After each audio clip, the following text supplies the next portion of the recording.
Hey everyone, here are 10 things that you shouldn't do in the IELTS test. Let's get started.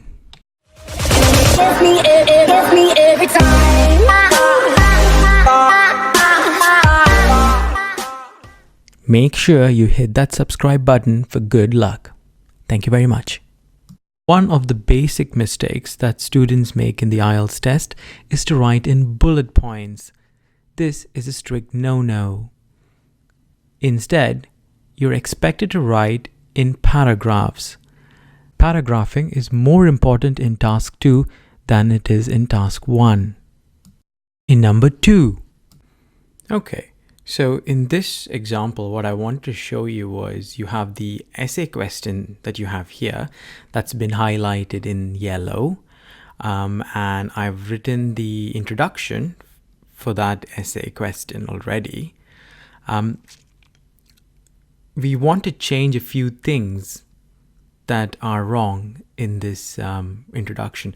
It seems like an okay introduction, and it's not that it's wrong, but there are a few things that I want to show you. The first one is where I've said but. You want to change it to something more academic, and you probably know this already. You could say however. You also see that I've started a sentence with the word because, and this is not correct. What I'm going to do here is I'm going to try and join these two sentences together. It's going to be a long sentence, I think, but we'll have to join it together. Okay, so said that these improvements are in IT, and you can just say will result in much more negative effects than positive. Right. Yep. And those are the two things I wanted to show here.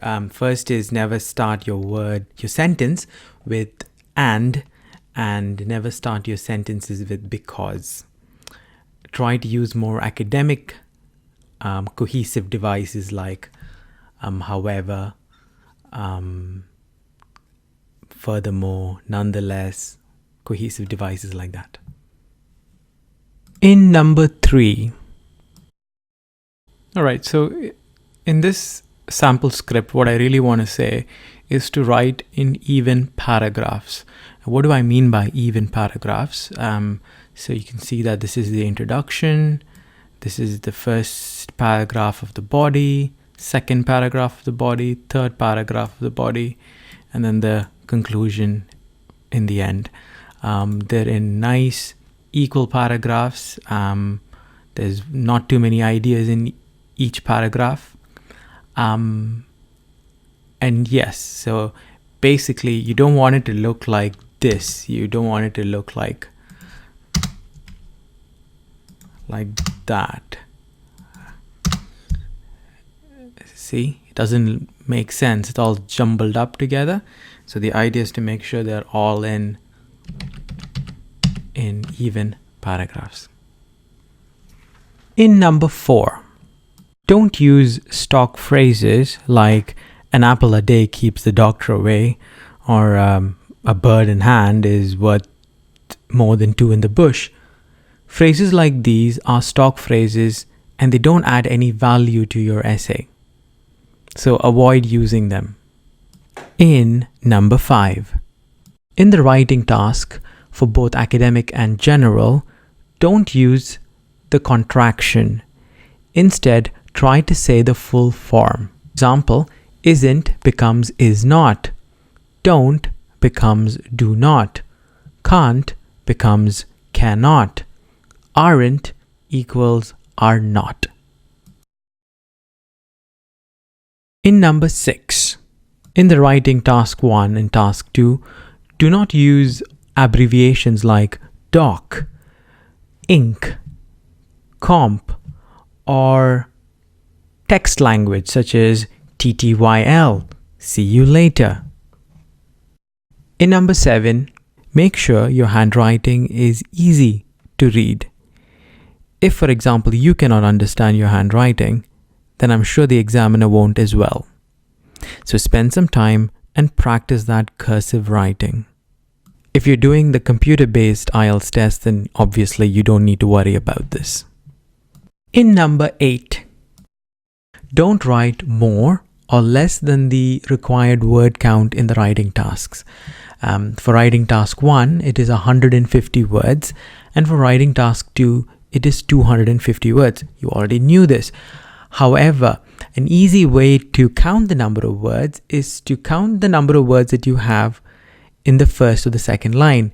If, for example, you have 10 words in the first line, and if you have 10 lines, that means you have 100 words. This saves you time from counting each and every word. You could also say, when you write more words, you have more chances of making more mistakes. And in number 9, don't switch the order of the writing tasks. For example, do task 1 first and then task 2. The reason for this is because task 1 carries 1/3 of the total IELTS mark, and obviously task 2 carries 2/3 of the mark. So your focus is mostly on writing task 2. That doesn't mean that you should ignore task 1 completely. Make sure that you spend 20 minutes for the writing task 1 and 40 minutes for writing task 2. The reality is that because students spend a lot more time trying to perfect their IELTS writing task 1, they spend much lesser time on writing task 2, which carries the majority of the marks. And because they were not able to spend a lot more time there, they might end with a lower writing band. This is just one of the many reasons why students don't seem to get a higher band in the writing task. And finally, in number 10, as soon as you get your writing task question from the invigilator, don't start writing your essay immediately. Make sure you take a minute or two to plan your essay. A very rough plan will do. You don't have to go into anything too detailed or specific, just to make sure what your ideas are like, what kind of structure they will have, and that's it. Because you've now done the thinking or the planning part already, you're now free to go about to write your essay more quickly, and you can now focus on your vocabulary. You can now focus on getting that grammar right, and these are the other additional things that make your IELTS essay much more better. And that's all for today, everyone. I hope you found this useful. Maybe you learned one new tip at least.